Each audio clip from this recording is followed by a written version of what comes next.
ibanga rikomeye cyane ry'uyu mushoferi yamenye ari we wari utwaye imodoka ya perezida Felix Antoine Tshisekedi Chilombo rikaba ryatumye afungwa n'irihe? Ati ribanga ntago ryagombye kuba ngo rivugwa, reka turyumve. Le MIR aurait vomi à des reprises dans le véhicule entre l'aéroport et la commune de la Gombe. Ati uyu muyobozi ati yarutse kabiri kose mu modoka, ati kuva ku kibuga cy'indege cya Njiri kugera kuri commune de la Gombe hari ibiro bya perezida wa Repubulika. Après avoir baissé la vitre pour observer sans filtre la ville de Kinshasa. Ati ubwo yafunguraga amadirishya ashaka kugira ngo arebe umujyi wa Kinshasa ukuntu uteye, ati nta kantu k'akayunguruzo gahari mu kirahuri gahari gashobora kuyungurura umwuka, ati yahise ahamagara Beya atangira gukora ibyo bintu. Le visiteur qui était initialement censé séjourner 2 jours à Kinshasa a finalement écourté sa visite à seulement 4 heures du temps. Ati umuntu wari ugomba kurara muri Kinshasa iminsi ine yose, iminsi 2 jours, iminsi ibiri, byarangiye ahamaze amasaha ane yonyine. Anza ryakoti impamvu yarikuyemo hari ukuntu yari yaryangije hari. Pour rappel, le MIR avait passé 2 journées complètement au Rwanda avant de rallier la capitale congolaise. Rwanda 2 jours hari hamara 4 heures. Ngibyo rero ibyatumye umushoferi afungwa. Ngaya makuru mu byukuri akomeje kugenda ahwihwiswa hirya no hino. Yes, nyuma yo kwigarurira agace ka Buhimba nkuko intare za Sarambwe zakinjiyemo mu masaha ya mu gitondo, amakuru arambwira ko axe ya Kimua ingabo za FRDC zirimo ziravamo ndetse na Wazalendo bose barimo baravamo ndetse ngo bakomeza. Amakuru anambwira ko guverineri Somo Kakule Evariste wari utegerejwe muri teritwari ya Warikare, hara kuri teritwari ya Warikare, ndetse bivugwa ko uwitwa Nyembo Abdallah nawe ari hari ya Warikare centre. Ubu ngubu tuvugana akaba yarategereje guverineri militaire bwana Kakule Somo Evariste. Amakuru arambwira ko uyu mugabo bitewe no kumva avances zikomeye cyane za FCM 23 bishoboka yuko ashobora gusubika urugendo. Ninjiye kuri kamera, amakuru ambwira imboni zacu ziri hariya zitubwira ko umugabo atarahakandagira, kandi mu byukuri murabona ko ari amakuru y'igicamunsi. Ni kuri Machachari official twamaze kuba twitereka tayari, turaje tubabwire uko situation zimeze. Turagaruka kuri attaque za Mobondo, ndetse ni Mobondo ni wa mutwe urwanira hafi ya capitale congolaise cyangwa se ya capitale ya Kinshasa, aho amakuru ambwira ko abasirikare batari bakeya baje kwivuganwa n'izi nyeshyamba. Byose tugiye kugenda tubiva imuzi n'imuzingo. Si ibyo gusa, turagaruka ku mirwano ikomeye aho ibinyamakuru bya bindi byose byandika ndetse bishyigikira coalition ubu ngubu noneho byacitse amazi bikaba bikomeje kugenda byandika. Agace ko bita Kautu ubu ngubu ni mu birometero bike cyane na Kimua. Makuru arambwira ko abaturage bamaze kuvamo tayari. Harandi makuru mutigeze mumenya ku ruzinduko rw'uyu muyobozi, uyu Sheikh Tamim bin Hamad Al Thani. Uyu mugabo burya ngo hari ibibazo yaje guhurira nabyo i Kinshasa bitigeze bitangazwa. Umushoferi rero waje kubitangaza yaje kubatabwa muri yombi. Ni ibihe bibazo? Uyu president impamvu yamaze amasaha atarenzane mu gihe ahandi mu kindi gihugu yari yatembereye, yaje kwamara umwanya munini ndetse akanaharara. Ahaho ngo yaje guhura n'uruva gusenya, aho yaje guhura n'ikibazo cy'umunuko ndetse ngo n'umwuka mubi, bikarangira atangiye guhamagara Beya. Ari byo twitaga guhamagara Beya, agatangira ngo bigatangira kumubaho mu modoka. Ibi ngibi rero umushoferi wamaze kubitangaza wari utwaye imodoka, uyu mushoferi ngo yamaze gutabwa muri yombi. Inkuru yose turaza kuyibasomera tubabwire ndetse naho twaba twayikomoye. Turaza kugenda tugaruka kuri byinshi bikomeje kuvuga ko uyu guverineri yagombye kugera ahangaha. Ese tuze kureba niba aya makuru turi buze kuyasoza yamaze kuhagera. Amakuru yo turahita tuyakacira neza cyane. Na makuru atubwira ko muri teritwari ya Masisi ibikorwa by'ubugizi bwa nabi byakozwe ku munsi w'ejo. Ibi ngibi rero ni amakuru namenye ku munsi w'ejo, nibagirwa kuyandika ahantu nari napanze ko ndi buyavuge birangira ntayavuze. Gusa ni amakuru mu by'ukuri twamenye ko yari amakuru ababaje, twagombye kuyavuga. Icyitwa Wazalendo zagize zitya zihura mu gace ka Karengera, ahangaha ni hafi ya Kirumbu, bivugana abantu ndetse bahica umushefu waho. ndaza kumva ngo mbese uyu mushefu yitwa nde, ndaza kumva ko uyu mushefu yitwa, hanyuma nze kubabwira izina rye kuko amakuru twaje kuyamenyera mu by'ukuri ku gihe,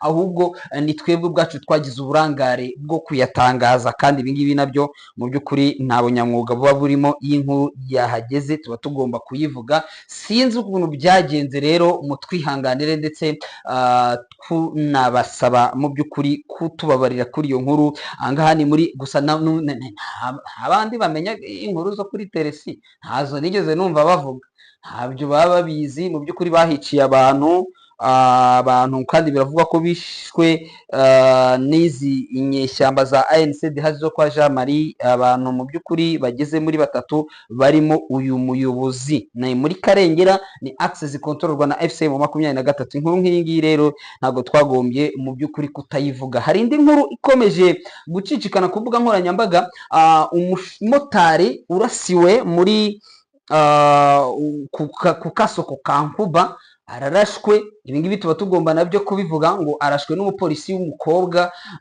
n'umupolisi wa FCM 23, ariko bivuga ko ngo bari bashwanye cyane, bigaragara ko bashobora kuba bageze no ku rwego rwo kuba banarwana. umwana w'umukobwa rero nta kindi yitabaje, ko se umuntu uhangara kwera, umuntu ufite imbunda, abantu bagiye bamenya yuko hari ibintu nyamuneka niba koko bari discipline, yego bari discipline, batoje kwitwara neza, ariko uba ugomba nawe kugira aho ugomba kugira aho ugarukira. aramupepesa mukubiza amasasu umumotari, ni mu mujyi wa Bukavu. ibi ngibi rero nta makuru ahagije turatohoza mu nzego zibishinzwe za FCM 23 zishinzwe polisi. ni umwana w'umukobwa umurashe, gusa aya makuru yo niyo arashwe ku manywa y'ihangu, birumvikana. kandi amakuru atugera tubwira ko ngo babanje no gutongana, kandi uyu mumotari akaba yarangije gusuzugura umwana w'umukobwa rero akaba ahisemo guhita akemura icyo kibazo bene ubwo buryo. nuko nguko we agikemuye. ntabwo biba ari bwo bwa mbere, bijya bibaho, hari abantu batajya bashobora kwihangana bikarangiza ibyo ngibyo bigenze muri ubwo buryo. rero mu by'ukuri abantu twababwira ko mu by'ukuri ikintu cyo gupfa kuvuga ngo no, ngo ni abasirikare ba FC ngo baritonda, ngo ntibakore, ushobora kumugeraho ari wo munsi wawe Imana yarawugupangiye kabisa, ugatuma gusarura, akagusarura, agafatanya n'Imana gusarura, akagusarura. kandi byanga bikuze bigomba kubaho, kuko bibaho, nta n'uwo bitabaho. nawe ubwawe uri umusirikare, hari ikintu bita isoni. buriya reka nkubwire ikintu cyitwa ikimwaro. ushobora kuza ukamusuzugura afite iyo mbunda, akavuga ati ahantu ngiye kuhatera ibaba, ngiye gusuzugurika bya danje, akavuga ati yeko yaya. buri umuntu umusirikare arasira umusivile mu soni, ubundi twebwe niko tubizi, bitewe n'isoni. naho ubundi mwiherereye ariko ubona nta bantu ashobora kukureka bitewe n'uko aba yaratojwe. ariko nta mu soko ukandagaza umuntu w'umusirikare ukamusebya, biba bigoye kabisa, biba bigoye. kandi mwamwe mudukurikiye murabizi ibyo ngibyo niko bibaye. turaza kuba tubikurikirana ndetse tubibaze ababishinzwe. mu by'ukuri tuze kubikurikirana mu nzego zibishinzwe. ni inkuru mu by'ukuri ikomeje, mwe kuza kuyikura ahandi ngo muvuge mbese Macacari inkuru yaba ariyo cyangwa ntabwo ariyo.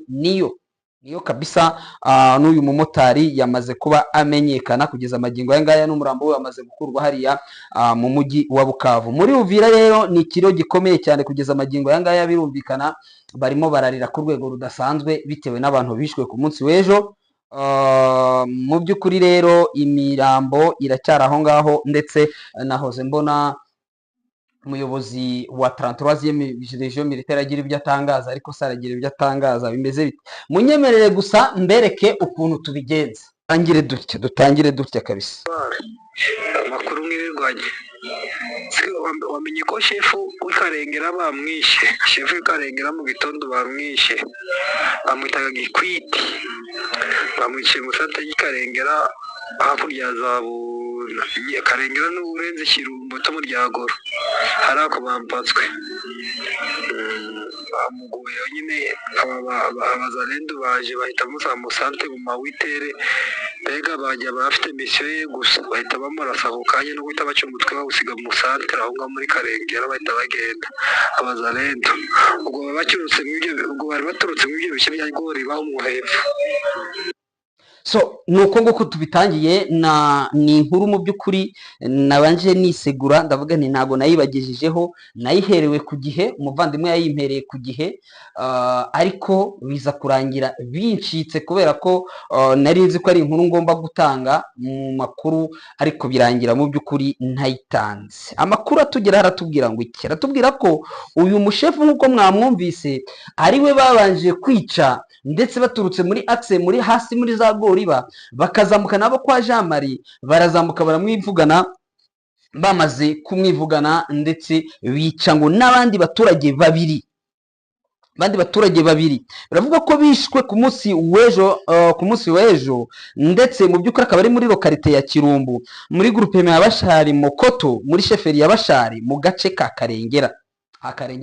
Ndahazi iyo uvuye mu Ryagoro aho bita mu Ryagoro mu Ikirumbu muri centre urakata unyura umuhanda ugasa n'ubirindutse inyuma ugasiga hari urusengero rw'abaporoso n'amashuri niba ari institut Shirika haruguru aho ngaho ugakata ukabirinduka ugahita ugera mu gasantere kari aho ngaho k'inyuma gatoya hasi mu by'ukuri kareba iyo hasi nyine yavuga za Rworiba aho ngaho rero akaba ariho uwo mutware yaje kwicirwa. Urumva nkuko babitubwiye bigaragara ko ashobora kuba ari mission ye wenyine bari bafite bakaza kumwirenza, gusa sinzi niba hakorwa iki kugira ngo abantu babatware cyangwa se abantu nka bariya bajye nabo baba gusa wenda bajye bamenya ko isaha iyo ari yose ibintu baba gukora biteguye bafite ibikoresho bagize bati, kuko biragoye cyane kumva ko waba uri umutware uyobora ahantu AFC mu 23 controller ngo nurangiza nawe ubwawe ugira ute ukomeze wizere umutekano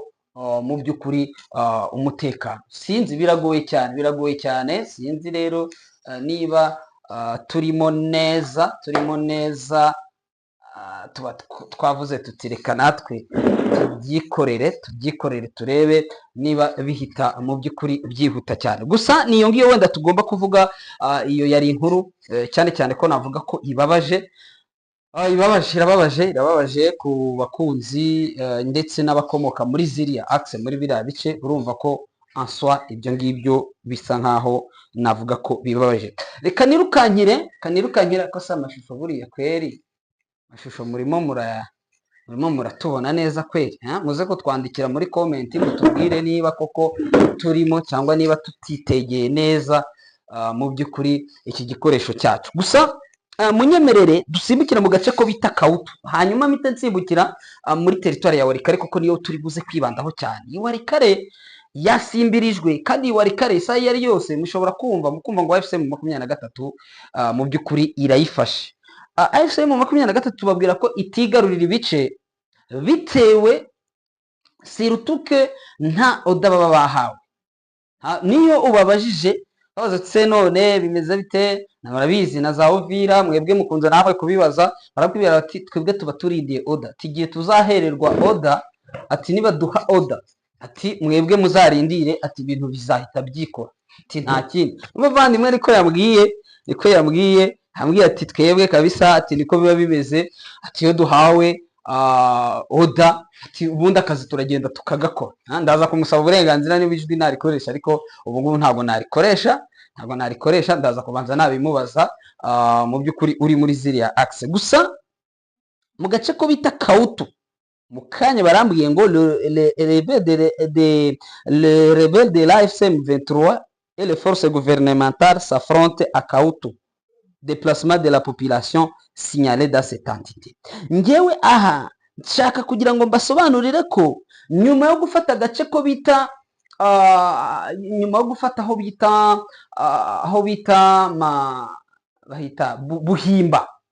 Buhimba, Buhimba na sa nuhakomojeho ariko sinahava imuzi n'umuzingo. Muhimba nyuma y'uko ifashwe kuko yafashwe ku munsi w'ejo nimugoroba mu gitondo tukabitangaza tukababwira tuti Buhimba yafashwe, AFC mu 23 ntabwo yigeze ihagarara. Niyo makuru mfite, ntabwo bafashe Buhimba noneho ngo bamaze kuyifata ngo bahite bahagarara bavuge bati no ibintu birarangiye twafashe Buhimba couloir irafungutse neza awapi ba advancinze. Amakuru anambwira ko bagerageje ko advancinga ndetse bagakomeza, ubu ngubu bikaba bivuga ko bamaze kuba berekeza muri axe ya Kimua. Gusa tuvuze ngo uvuye Kimua Ntato Rangira Cyumba, ahanga akaba ari muri groupement ya Walo Wayungu, yemwe ndetse naho yitwa Braza ye mugabo ushobora kwerekera naho bita Ntoto. Ntoto yo ikaba iri muri Walo wa Roba. Ibi ngibi bishatse kuvuga iki? Ibishatse kuvuga ko AFC mu 23 kuba yo itigeze ifunga safe ngo imaze kwigarura turiya duce tumaze kuba twinshingiye kubasomera ukuntu Sekimonyo yanditse. Mwumva ko Sekimonyo yanditse. Sekimonyo ni wa wundi ukuriye ikinyamakuru cyitwa Tazama, wa wundi w'umunyarucuro ukunze kuvugira. Murumva ndaje mbabwira ukuntu yanditse ubwo yavuga ngo hari abantu ngo bari kwicwa ngo ibiki n'ibiki ndetse n'ibyo yashinjaga Kinshasa. Nyuma yo kwigarura utuduce AFC ntago yigeze ihagarara, yavuze ati ntago turi bufunge sefu, ati kubera ko wenda birukanse twebwe ibyo ntago bigomba gutuma dufunga sefu. Mu gihe cyo amakuru haravuga ko renforcement zikomeye cyane zikomeje gukorwa muri Walikale centre ndetse no mu tundi duce. Objectif kwa rukuza gutura ibikoresho mu gace ka Kimua, bagatura ibikoresho mu gace ka Ntoto. Ubu ngubu rero ntibyakunda, kandi amakuru mfite nuko witwa General Nyembo Abdallah akimara gufata inshingano ze hariya muri Chopo yahise aza muri Walikale, aza kureba muri Walikale kuko yabonye ariyo couloir ishobora kuba izamuteza ibibazo bikomeye cyane, ishobora kuzamuteza impungenge. Avuga ati hari ahantu hanteye ubwoba, reka bariho mbanza najya gusura. Mu gihe cyo Masunzu bahamufatanya bagashaka kumwegera, ngewe ndebe niba hari icyo ngomba gukora. Kimwe ubu ngubu Isirayeli yose ishobora kuba tombe, Ntoto nayo ishobora kuba tombe, kandi utuntu uduce tunini hagati harimo utundi duce twinshi. Niba bavuye ahangaha Buhimba bakaba bari hafi, kuko buriya Buhimba igabyemo kabiri, igabye parti imwe ya Masisi n'indi parti ya Walo Wayungu.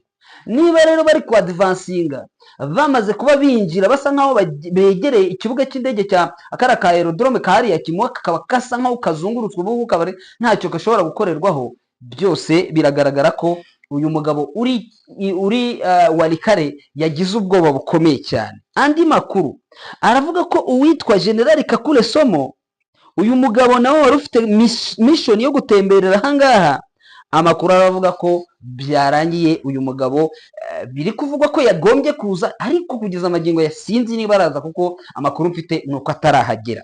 Bagize bati le gouverneur militaire de la province du Nord Kivu, le général major Kakule Somo Evariste, est attendu à Walikale ce lundi 24 novembre 2025 pour une mission officielle, a confirmé l'administrateur du territoire de Walikale. L'autorité provinciale vient à Walikale pour lancer les travaux de réhabilitation de la route Walikale-Kibua et de finissage de l'aérodrome de Kigoma. Le gouverneur va aussi lancer le forum agricole qui va se tenir à Walikale dans le but de renforcer la situation socio-économique et agricole dans ce territoire. Les autorités locales et la population locale sont mobilisées pour accueillir le gouverneur qui arrive pour la deuxième fois dans cette partie de sa province depuis sa prise de fonction. Atuye umugabo afite gahunda yo gutemberera muri territoire ya Walikale cyane cyane hara ku biro, muri objectif ya mbere yo gufungura umuhanda cyangwa se gutangiza gukora umuhanda wo kuva Walikale centre kuza Kibua hano mu bice bye turirimo, shaka kugira ngo uwo muhanda bawukore sava ni byiza.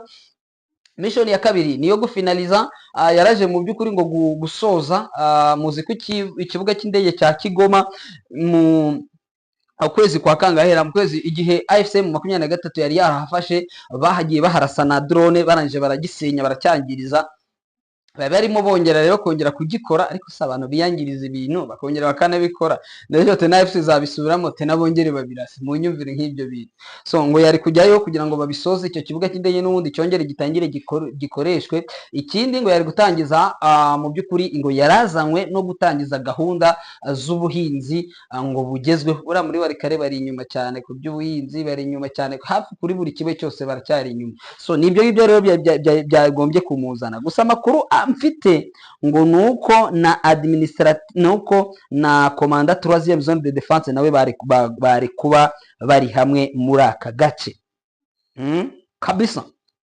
Hanyuma bagakomeza bavuga les affrontements se poursuivent dans l'est de la RDC entre les forces gouvernementales et les rebelles du M23. Ces derniers poursuivent leur progression. Après s'être emparés de Mahanga et Kibanda, ils ont désormais pris le contrôle de Buhimba dans le territoire de Walikale. Pendant ce temps, chaque cas rejette sur l'autre la responsabilité de multiples violations de cessez-le-feu. So, urumva niba Kibanda, Mahanga, Buhimba n'utundi duce tugiye dutandukanye bakaba baramaze bari no kwinjira, ibyo bishatse gusobanura ko nta kindi kintu kidasanzwe kigomba gukorwa na FCM 23 uretse ku avansa, dore ko mu by'ukuri ngo basa n'abari Amavubi. Ikiri gukorwa icyo ari cyo cyose mw'abantu mwe biragoye kugira ngo intare za Sarango zifate uzisubize inyuma mu burakari mu by'ukuri biri kuvugwa bafite. Reka mbasomere ya nkuru ya Sekimonyo.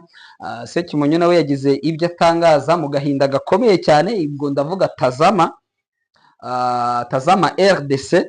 Tazama RDC nayo igira ibyayo itangaza.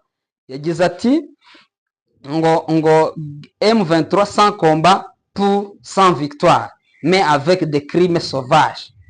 Ati M23 irimo irarwana intambara 100 ndetse zose ikazitsinda, atariko ngo hakabaho n'ubwicanyi bw'abantu. Kumva uburyo abishyizemo ni agahinda gakomeye cyane. Ashobora guhita agaragaza akavuga ati M23 iri gufata ibice, atari kwiri kwica abantu. Ubundi murabizi niyo turufu bakoresha iyo babambuye uduce, bahita batangira ngo crime nta bindi. Iyo bakubise bavuga crime, ariko iyo bari kurasisha indege bari kubombarda nta crime bavuga. Sinzi rero ibyo bisasu niba biza bikagwa gusa kuri defense cyangwa bikagwa ku musirikare gusa, niba ibyo atari byo bikora crime. Yavuze ati ngo ce matin le rebelle yavuze ati ngo après malgré l'accord cadre de Doha signé entre le gouvernement congolais et les rebelles du M23, les combats continuent sur terrain et les villages et localités continuent de tomber sans aucune résistance ou riposte. Ati nubwo amasezerano y'Doha yasinywe, ati uduce turimo turagenda dufatwa nta guhagarika ndetse nta no kugerageza kwihagararaho guhari. Ni Kimonyo, sans aucune riposte, sans aucune résistance ou riposte, même face au discours tranchant de Kinshasa sur certains principes. Ati nubwo Kinshasa ibiri gusakuza ivuga ibyaye n'ibyaye yasakuje, ati ntacyo iri kugerageza kubivugaho. Avuga ngo ce matin le rebelle du M23 ont délogé la coalition des FARDC et Wazalendo dans l'agglomération stratégique de Buhimba qui servait de position avancée pour sécuriser l'atterrissage de l'hélicoptère pour des ravitaillements. La chute de Buhimba intervient au lendemain de la tombée de... Donc, ngo iyi Buhimba yafashwe ngo ili strategique ngo kuko niyo yatumaga indege za hahandi nababwiraga Kimuwa zigwa, ndetse na Noto niho izi ndege zagwaga. Ari uko mu by'ukuri navuga ko subwo uyu ngo yagiye kumbwira ikimwe kabyara zagwaga zafasilitwaga n'aka gace ko bita Buhimba. Avango Buhimba qui servait des positions avancées pour sécuriser l'atterrissage de l'hélicoptère pour le ravitaillement. La chute de Buhimba intervient au lendemain de la tombée successive des chefs-lieux de Katoi, l'agglomération de Mahanga, en territoire de Masisi.